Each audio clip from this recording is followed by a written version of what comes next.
Boa noite, meu nome é Lucas. Eu vou falar um pouco sobre o impacto da pandemia do Covid-19 sobre a economia mundial. Primeiro, eu vou falar sobre as taxas de desemprego.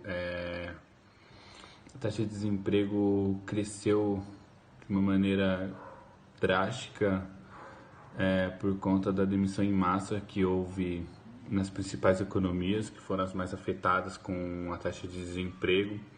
Dentre elas estão o Brasil, Itália, Canadá, Estados Unidos, França e Alemanha.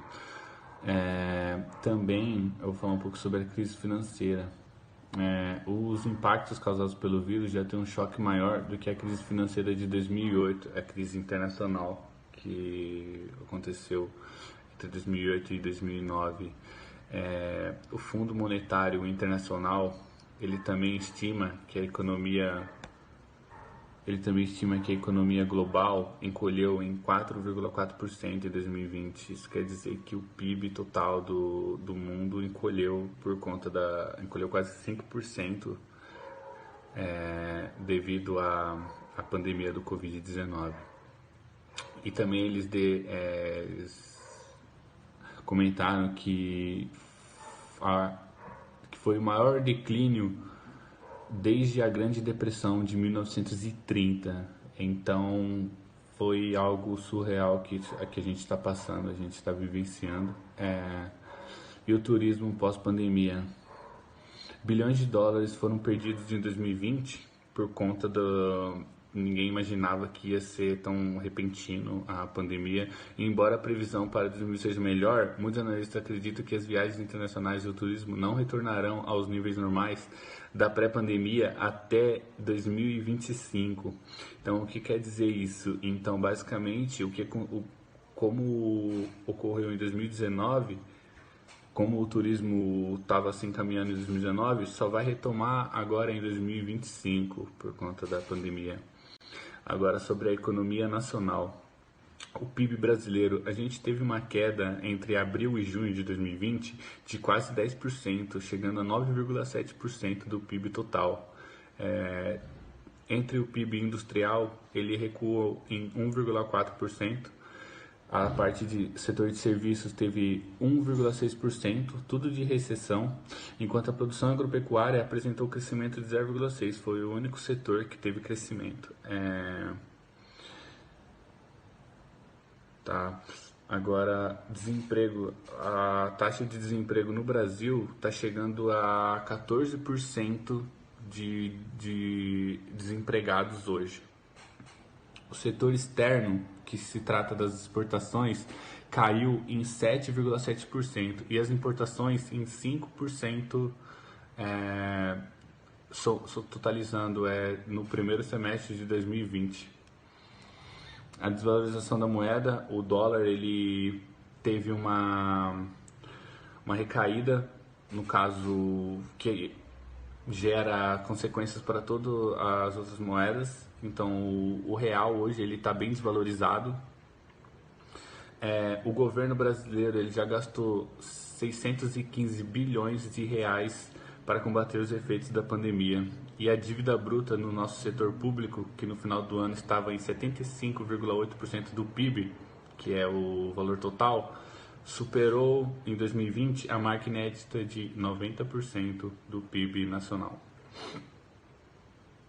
Olá a todos. Para falar dos impactos da pandemia no turismo, vejamos os números das viagens em todo o mundo. O ano de 2020 foi o pior da história e estima-se perda de quase 120 milhões de empregos diretos e o impacto de aproximadamente 1,3 trilhão de dólares na economia mundial. Foram 1 bilhão, com B de bravo, de chegadas internacionais a menos, 74% menos do que 2019. Para termos uma ideia, em 2009, com a crise econômica mundial, a queda foi de 4%. Segundo a Organização Mundial do Turismo, levaremos de 2 anos e meio a 4 anos para voltarmos aos patamares de 2019. E no Brasil? No Brasil, nós perdemos mais de 100 mil empregos formais ligados ao turismo. em todos os segmentos. As chegadas internacionais, que nunca tiveram números bons por aqui, já haviam caído em 2019 e seguiram a tendência mundial em 2020. O mercado doméstico, que é um dos maiores do mundo, é o que salva parte do setor. E agora convivemos com restrições de diversos países por conta da nova variante do coronavírus descoberta em Manaus e por causa da má gestão da pandemia. Estamos ainda mais isolados. Segundo a opinião da Janine Pires, do portal Panrotas, o turismo internacional no Brasil pode ter regredido 26 anos. O que fazer? Oi, eu vou falar sobre a proposta de recuperação do mercado turístico. O presidente do IPEA afirmou que a complexidade do contexto atual indica que o país está vivendo um momento crítico e, por isso, propostas de políticas públicas e evidências robustas e objetivas são insumos críticos para ações governamentais de curto, médio e longo prazo. Abre aspas. Nossa intenção é promover subsídios para que o governo possa planejar a recuperação das atividades econômicas com vista à melhoria das condições de emprego, de renda e das condições de vida das populações mais vulneráveis, assim como oferecer possibilidades concretas de proteção social e de políticas públicas de fomento setorial e regional, e úteis à sobrevivência das empresas, em especial daquelas mais vulneráveis, em razão do porte e do setor de atuação, né? E aí a gente vai para alguns itens que dentro das propostas de recuperação são necessários para o mercado turístico. E uma delas é preservar os empregos. São medidas para a contenção de demissões, a fim de preservar esses empregos e ampliar as ações governamentais para a manutenção de postos de trabalho e desoneração das folhas de pagamento. Um outro item super importante é a recuperação do mercado aéreo. O foco dessas atividades, no momento ao retorno dos negócios, será trazer consumidores de volta às suas operações e adaptar a malha à demanda existente, né? Para isso será necessário diminuir uma carga tributária, flexibilizar as regras trabalhistas, reduzir custos operacionais em aeroportos e dar segurança jurídica. Bem, outras propostas de recuperação que podemos tomar são, por exemplo, o reequilíbrio de contratos de concessão, ou seja, dentro das operações de turismo tem uma série de atividades que precisam ser recuperadas para que o setor de viagens volte a funcionar como um todo. Para auxiliar essas atividades, seria preciso antecipar as negociações para reequilibrar os contratos de concessão do setor público, rever prazos de pagamentos de tarifas de concessão e acelerar a concessão para a tratação de serviços relacionados às unidades de conservação. Outra proposta é a política de crédito para empresas e consumidores, porque no momento de recuperação econômica, esses consumidores e prestadores de serviço estarão convalescentes e dependerão de um estímulo financeiro para poder retomar no setor, como criação de fundos garantidores específicos, provimento de empréstimos para manutenção de grandes operações de turismo e a criação de um fundo garantidor de consumo do turismo. Mas ainda podemos ter liderança para a retomada, porque na crise a gente precisa agir, tomar decisões e formar grupos de representação para os pleitos dos diversos segmentos que compõem o turismo, desenvolver um plano de retomada das atividades turísticas, combater o excesso de judicialização no setor do turismo e ampliar medidas que incrementem o fôlego financeiro e a flexibilidade das operações. A segurança sanitária também é muito importante como a imagem do negócio turístico. No novo normal, a comunicação das condições sanitárias será essencial para a tomada de decisão. Por isso, será necessário estabelecer protocolos de turismo receptivo, estabelecer protocolos rígidos para turismo emissivo e promover a consciência ambiental. Por último, mas não menos importante, também a resiliência para a nova realidade, porque querendo ou não, mesmo com essa situação, as viagens não vão acabar, e por isso precisamos estar preparados para a nova etapa de turismo após a pandemia, tendo que inovar tecnologicamente, mas também em processos, preparar as empresas e consumidores para trabalhar com preços dinâmicos e investir em experiências impactantes.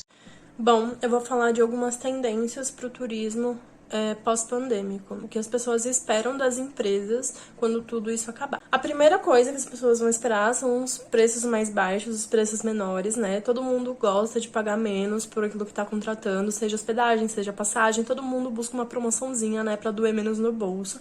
E isso vai ser cada vez mais valorizado, principalmente agora, né, depois que tudo isso passar também, porque como a pandemia abalou toda a economia mundial, as pessoas estão meio com medo de gastar, porque é tudo muito incerto, tá tudo muito incerto ultimamente. A segunda coisa é a transparência. Foi muito importante e ainda é muito importante política de cancelamento e política de reembolso, porque as pessoas elas precisam ter uma segurança de que elas vão contratar aquilo e se acontecer alguma coisa, elas vão poder cancelar e vão poder ter seu reembolso sem nenhum problema. Então, isso vai ter que ficar muito claro para o consumidor quando ele for contratar algum serviço, alguma hospedagem, alguma passagem, mesmo no cenário pós-pandêmico. A terceira é a proximidade.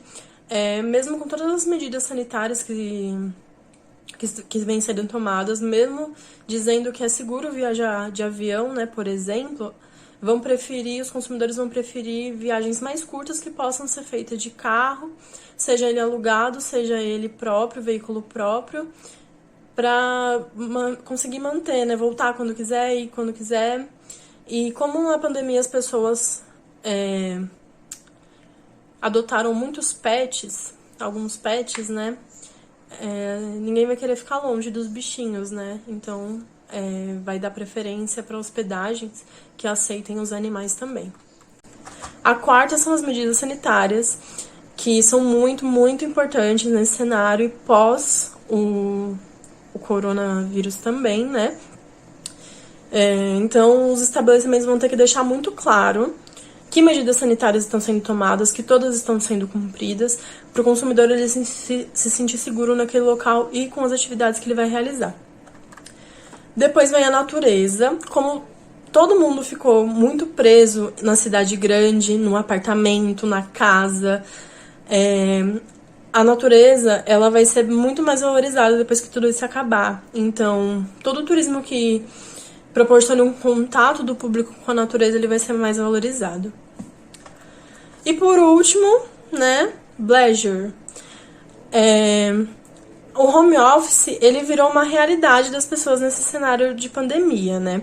Então, com esse trabalho remoto, um turismo que linke, uma hospedagem que linke lazer e trabalho, ela vai ser muito mais valorizada depois disso, porque o home office vai virar uma realidade, né? Já e vai continuar sendo uma realidade do mundo, mundialmente. Então, as hospedagens que deixem claro que elas têm espaço e estrutura para se exercer o home office nelas, vão ser muito valorizadas. Bom dia, boa tarde, boa noite. Bom, agora a gente vai falar sobre reinvenção, né? Empresas que se reinventaram nesse cenário pandêmico. E eu queria começar citando uma empresa que chama Canto do Irerê. O problema que eles estavam enfrentando era a baixa ocupação por conta, né, do isolamento social.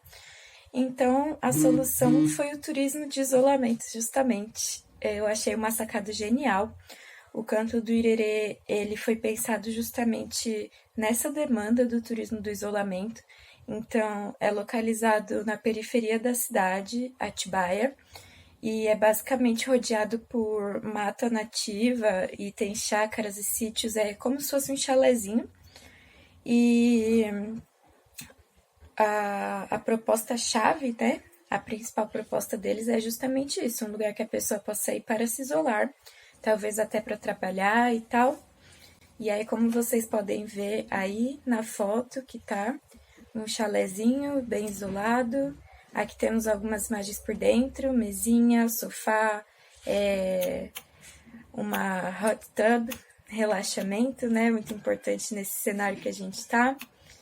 Então, eu achei uma sacada genial, porque realmente, não só o turismo, como todas as empresas, para mim é sobre isso, é sobre reinvenção e readaptação diante das mudanças do mercado. E aí, falando mais um pouquinho sobre essas empresas que se superaram, eu gostaria de citar a Rede Accor, que também tem um problema com baixa ocupação, só que eles criaram um conceito de room office. Não só a Rede Accor, como outras redes, como o Trip e Meliá também acabaram aderindo a esse movimento. É uma saída bem inusitada, né? Mas atendeu uma demanda que estava muito clara, que é as pessoas precisam trabalhar de casa, de home office, só que às vezes barulho, não tem um espaço adequado. Então, cada quarto, as camas foram substituídas por mesas, cadeiras e sofás, foi convertido em espaço confortável e silencioso para poder justamente trabalhar, né? E aqui tem algumas fotos por dentro de como os quartos ficaram, um espaço bem dinâmico, tapetinho de yoga também, silêncio, seguro, e eu achei essas duas propostas muito interessantes e por isso nós escolhemos elas para o nosso trabalho. Isso é tudo bem, pessoal.